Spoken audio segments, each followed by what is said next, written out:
ಮಿತ್ರರೇ, ನಾವು ಒಂದು ವಿಷಯದಲ್ಲಿ ಬಹಳ ಗಟ್ಟಿಯಾಗಿ ನಾವು ನಿಲ್ಬೇಕು. ಈ ದೇಶಕ್ಕೂ ಯಾವಾಗಲೂ ಕೂಡ ಲೋಕಸಭಾ ಎಲೆಕ್ಷನ್ ನಲ್ಲಿ ನಾವು ವೋಟ್ ಮಾಡೋದು ಪ್ರಧಾನ ಮಂತ್ರಿಯಾಗಿ ಯಾರು ಬರಬೇಕು ಅದಕ್ಕೆ ಮಾತ್ರ ನಾವು ವೋಟ್ ಮಾಡ್ತಾ ಇದ್ದೀವಿ. ನಾವು ಒಂದು ವಿಷಯ ಅರ್ಥ ಮಾಡಿಕೊಳ್ಬೇಕು. 2004ನಲ್ಲಿ ಕಾಂಗ್ರೆಸ್ ಪಕ್ಷ 417 ಕ್ಷೇತ್ರದಲ್ಲಿ ಕಂಟೆಸ್ಟ್ ಮಾಡಿದ್ರು. 2004ನಲ್ಲಿ 2009ನಲ್ಲಿ ಕಾಂಗ್ರೆಸ್ ಪಕ್ಷ 440 ಕ್ಷೇತ್ರದಲ್ಲಿ ಕಂಟೆಸ್ಟ್ ಮಾಡಿದ್ರು. 2014ನಲ್ಲಿ ಕಾಂಗ್ರೆಸ್ ಪಕ್ಷ 464 ಕ್ಷೇತ್ರದಲ್ಲಿ ಕಂಟೆಸ್ಟ್ ಮಾಡಿದೆ. 2019ನಲ್ಲಿ ಕಾಂಗ್ರೆಸ್ ಪಕ್ಷ 421 ಕ್ಷೇತ್ರದಲ್ಲಿ ಕಂಟೆಸ್ಟ್ ಮಾಡಿದೆ. ಯಾಕೆ ಈ ಮಾತು ನಮ್ಗೆ ಹೇಳ್ತಾ ಇದ್ದೀನಿ? 417, 440, 464, 420, 400ಕ್ಕೆ ಹೆಚ್ಚು ಕ್ಷೇತ್ರದಲ್ಲಿ ಕಾಂಗ್ರೆಸ್ ಪಕ್ಷದಲ್ಲಿ ಅಭ್ಯರ್ಥಿಯೊಬ್ಬರು ಕಂಟೆಸ್ಟ್ ಮಾಡಿದರು. ಈ ಬಾರಿ 2024 ಲೋಕಸಭಾ ಎಲೆಕ್ಷನ್ ನಲ್ಲಿ 300ಕ್ಕೂ ಕಡಿಮೆ ಕ್ಷೇತ್ರದಲ್ಲಿ ಕಾಂಗ್ರೆಸ್ ಕಂಟೆಸ್ಟ್ ಮಾಡ್ತಾ ಇದ್ದಾರೆ. ಕಾರಣ ಪಕ್ಷ ಇಲ್ಲ, ಪಾರ್ಟಿ ಇಲ್ಲ, ಎಲ್ಲಾ ಕಡೆ ಕೂಡ ಸ್ಟ್ರೀಕ್ ಆಗ್ತಾ ಇದೆ. ಬೆಳು ಬಾಯಿನಲ್ಲಿ ಬೆಳು ಮಾತಿನಲ್ಲಿ ಹೇಳ್ತಾ ಇದ್ದಾರೆ, ನಾವು ಆಡಳಿತಕ್ಕೆ ಬರ್ತೀವಿ, ನಾವು ಕಂಟೆಸ್ಟ್ ಮಾಡಿದ್ದೀವಿ, ತುಂಬಾ ಕಡೆ ಗೆದ್ಕೊಂಡು ಬರ್ತೀವಿ. ಕಳೆದ 20 ವರ್ಷದಲ್ಲಿ ಕಾಂಗ್ರೆಸ್ ಪಕ್ಷ ಎಷ್ಟು ಜಾಗದಲ್ಲಿ ಕಂಟೆಸ್ಟ್ ಮಾಡಿದಾರೋ ಅವರ ಹಿಸ್ಟ್ರಿಯಲ್ಲಿ 1952ಕ್ಕೂ ಮುಂದೆ ಆದ ಮೇಲೆ ಇಷ್ಟು ಎಲೆಕ್ಷನ್ ನಲ್ಲಿ ಕಾಂಗ್ರೆಸ್ ಪಕ್ಷ ಕಂಟೆಸ್ಟ್ ಮಾಡುವ ಬಹಳ ಕಡಿಮೆ ಕ್ಷೇತ್ರದಲ್ಲಿ ಕಂಟೆಸ್ಟ್ ಮಾಡುವ ಎಲೆಕ್ಷನ್ 300 ಕಡಿಮೆ, 543ರಲ್ಲಿ ಅರ್ಧ ಕಂಟೆಸ್ಟ್ ಮಾಡ್ತಾ ಇದ್ದಾರೆ. ಇವತ್ತು ನಾವೆಲ್ಲ ಕೂಡ ನೋಡಿದ್ವಿ, ರಾಹುಲ್ ಗಾಂಧಿ ಅವರು ಅಮೇಥಿಯಲ್ಲಿ ರಾಬೇರಲ್ಲಿ ಶಿಫ್ಟ್ ಆಗಿದೆ. ಎರಡು ದೂರ ತುಂಬಾ ಇಲ್ಲ ಸರ್, 62 ಕಿಲೋಮೀಟರ್. ಅಮೇಥಿಗೂ ರೇಬರ್ಲಿಕ್ಕಿರುವ ಡಿಸ್ಟೆನ್ಸ್ ಬೆರು 62 ಕಿಲೋಮೀಟರ್, ಬರೀ 62 ಕಿಲೋಮೀಟರ್. ಆದ್ರೆ ಇವತ್ತವರು ರೇಬರ್ಲಿಕ್ಕೆ ಹೋಗ್ಬಿಟ್ಟಿದ್ರು. ಕಾರಣ ಏನು? 1952 ಅವರ ಗ್ರ್ಯಾಂಡ್ ಫಾದರ್ ಫಿರೋಜ್ ಗಾಂಧಿಯಲ್ಲಿ ಬಂದಿದ್ರು. ಆಮೇಲೆ ಇಂದಿರಾ ಗಾಂಧಿ ಅವರು ತುಂಬಾ ಬಾರಿಯಲ್ಲಿ ಬಂದಿದ್ರು. ಆಮೇಲೆ ಅರುಣ್ ದೇವ್ ಅವರು ಬಂದಿದ್ರು, ಎಲ್ಲ ಒಂದೇ ಫ್ಯಾಮಿಲಿಯಲ್ಲಿ. ಆಮೇಲೆ ಅದೇ ಕ್ಷೇತ್ರದಲ್ಲಿ ಸೋನಿಯಾ ಗಾಂಧಿ ಅವರು ಬಂದಿದ್ರು. ಒಂದು ಪ್ರಧಾನ ಮಂತ್ರಿ ಕ್ಯಾಂಡಿಡೇಟ್ ನ ಅವರೇ ಅವರು ಲಾಸ್ಟ್ 20 ವರ್ಷ ಹೇಳ್ಕೊಂಡು ತಿರುಗಾಡ್ತಾ ಇದ್ದಾರೆ. ಒಂದು ಪ್ರಧಾನ ಮಂತ್ರಿ ಕ್ಯಾಂಡಿಡೇಟ್ ಅವರಿಗೂ ಧೈರ್ಯವಾಗಿ ಒಂದು ಸೀಟ್ ನಲ್ಲಿ ಕಂಟೆಸ್ಟ್ ಮಾಡ್ಲಿಕ್ಕೆ ತಾಕತ್ತಿಲ್ಲ. ನಾಳೆ ಈ ದೇಶದಲ್ಲಿ ಏನ್ ಡೆಸಿಷನ್ ಅವರು ಮಾಡ್ತಾರೆ, ನಾವೆಲ್ಲ ಕೂಡ ಬಹಳ ಗಟ್ಟಿಯಾಗಿ ನಾವು ತೀರ್ಮಾನ ಮಾಡಬೇಕು. ಒಂದು ಸೀಟ್ ನಲ್ಲಿ ಕಂಟೆಸ್ಟ್ ಮಾಡ್ಲಿಕ್ಕೆ ತಾಕತ್ತಿಲ್ಲ. ಇವಾಗ ಪಾಕಿಸ್ತಾನ ನೋಡಿ ನಮ್ಮನ್ನು ಆಡಳಿತ ಮಾಡ್ತಾರ, ಇಲ್ಲ ಚೈನಾ ಅವ್ರ ವಿರುದ್ಧ ಆಡಳಿತ ಮಾಡ್ತಾರ, ಇಲ್ಲ ನಮ್ಮ ದೇಶದಲ್ಲಿ ಇಷ್ಟು ಈಕೋ ಸಿಸ್ಟಮ್ ಪೊಲಿಟಿಕಲ್ ಫೋರ್ಸಸ್ ಇದೆ, ಅದೆಲ್ಲ ಅಪೋಸ್ ಮಾಡಿ ಆಡಳಿತ ಮಾಡ್ತಾರ. ಒಂದು ಸೀಟ್ ಕೂಡ ಸೇಫ್ ಸೀಟ್ ಹೋಗ್ಬೇಕು. 1952ರಲ್ಲಿ ಕಂಟಿನ್ಯೂಸ್ಲಿ ಆ ಫ್ಯಾಮಿಲಿನಲ್ಲಿ 4 ಜನರೇಷನ್ ಯಾರು ಗೆದ್ಕೊಂಡು ಬಂದಿದ್ದಾರೋ ಆ ಸೀಟ್ಗೆ ಹೋಗಿದ್ದಾರೆ. ಅದು ಯಾವಾಗ ಹೋಗಿದ್ರು? Last day of nomination. ಇವತ್ತು ನಾಮಿನೇಷನ್ ಮಾಡಲಿಕ್ಕೆ ಲಾಸ್ಟ್ ಡೇ, ಅದರಲ್ಲಿ ಲಾಸ್ಟ್ 2 ಅವರ್ಸ್ ನಲ್ಲಿ ಹೋಗಿ ನಾಮಿನೇಷನ್ ಮಾಡಿಕೊಂಡು ಬಂದಿದ್ದಾರೆ. ಕಾಂಗ್ರೆಸ್ ಪಕ್ಷ ಹೇಳ್ಕೊಂಡು ತಿರುಗಾಡ್ತಾ ಇದ್ದಾರೆ, ಇವರು ಪ್ರಧಾನ ಮಂತ್ರಿ ಕ್ಯಾಂಡಿಡೇಟ್. ನಾವೆಲ್ಲ ಕೂಡ ಕ್ಲಿಯರ್ ಆಗಿ ಅರ್ಥ ಮಾಡಿಕೊಂಡ್ರೆ, ಒಂದು ಪ್ರಧಾನ ಮಂತ್ರಿ ಕ್ಯಾಂಡಿಡೇಟ್ ಇರುವ ಯಾವುದೇ ಒಂದು ಕ್ವಾಲಿಟಿ ಒಂದು ಮನುಷ್ಯಕ್ಕಿಲ್ಲ, ಅದು ರಾಹುಲ್ ಗಾಂಧಿ ಅವರು.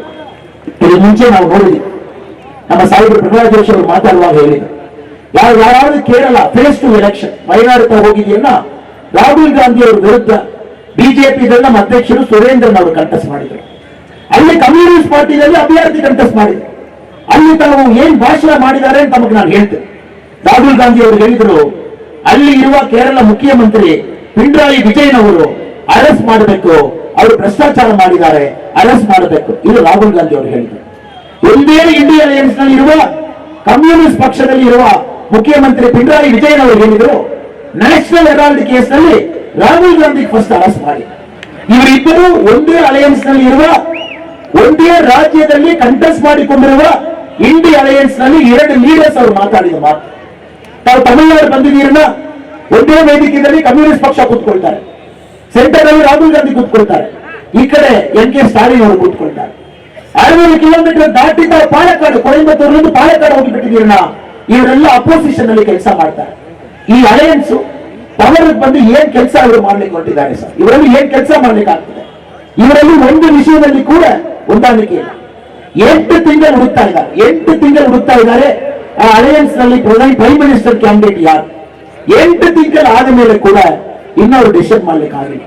ಅದಕ್ಕೆ ನಾವು ಬಹಳ ಗಟ್ಟಿಯಾಗಿ ತೀರ್ಮಾನ ಮಾಡಬೇಕು. ನಮಗೆ ಗಟ್ಟಿಯಾದ ಪ್ರಧಾನ ಮಂತ್ರಿ ಬೇಕು.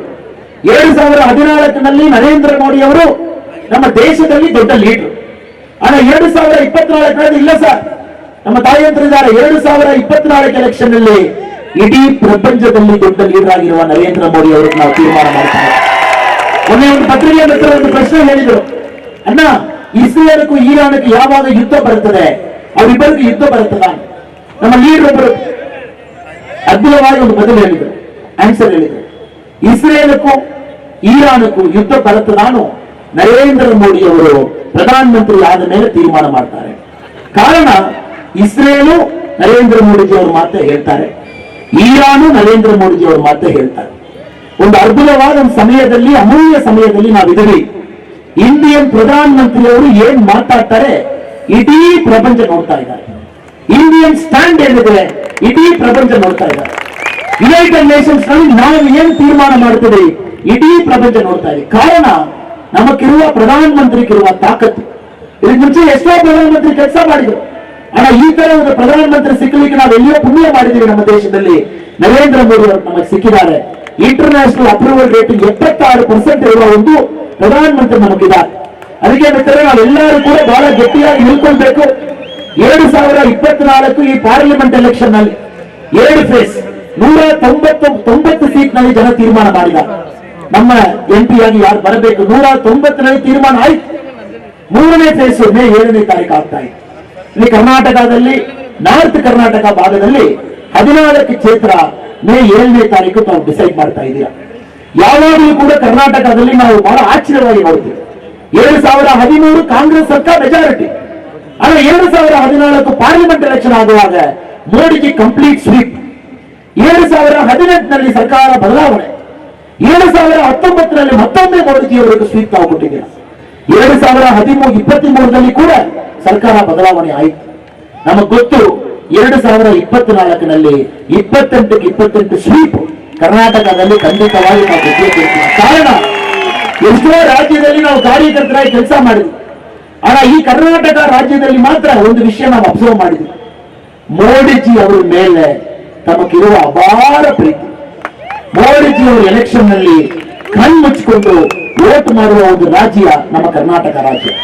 ಯಾವಾಗಲೂ ಕೂಡ ತಾವು ಎಷ್ಟೋ ಲೋಕಲ್ ಇಶ್ಯೂಸ್ ಇರಬಹುದು, ಆದ್ರೆ ನಿಮ್ಮ ತೀರ್ಮಾನ ಮೋದಿಜಿ ಅವರ ಎಲೆಕ್ಷನ್ ನಲ್ಲಿ ಯಾವಾಗಲೂ ಕೂಡ ಮೋದಿಜಿ ಜೊತೆಗೆ ತಾವು ನಿಲ್ತೀರಾ. ಕಾರಣ ತಮಗೆ ಗೊತ್ತು, ಮೋದಿಜಿ ಅವರು ತಪ್ಪು ಮಾಡಲ್ಲ, ನಿಮಗೆ ಗೊತ್ತು. ಮೋದಿಜಿ ಅವರು ಯಾವಾಗಲೂ ತಪ್ಪು ಮಾಡಿಲ್ಲ, ನಿಮಗೆ ಗೊತ್ತು. ಮೋದಿಜಿ ಅವರ ಆಡಳಿತದಲ್ಲಿ ಇಡೀ ದೇಶದಲ್ಲಿರುವ ಎಲ್ಲಾ ಜನರು ಕೂಡ ರಕ್ಷಣೆ ಮಾತ್ರ ಅಲ್ಲ, ಆರ್ಥಿಕ ಪರಿಸ್ಥಿತಿ ಮಾತ್ರ ಅಲ್ಲ, ಎಲ್ಲಾ ಜನರು ಕೂಡ ಅವರು ಮನೆಯಲ್ಲಿ ಒಂದು ಮಗ, ಮನೆಯಲ್ಲಿ ಒಂದು ಮಿತ್ರರು ಯಾವ ತರ ಕೆಲಸ ಮಾಡಿದ್ದಾರೆ ಆ ತರ ಮೋದಿಜಿ ಅವರು ಮಾಡಿ ತೋರಿಸಿದ್ದಾರೆ.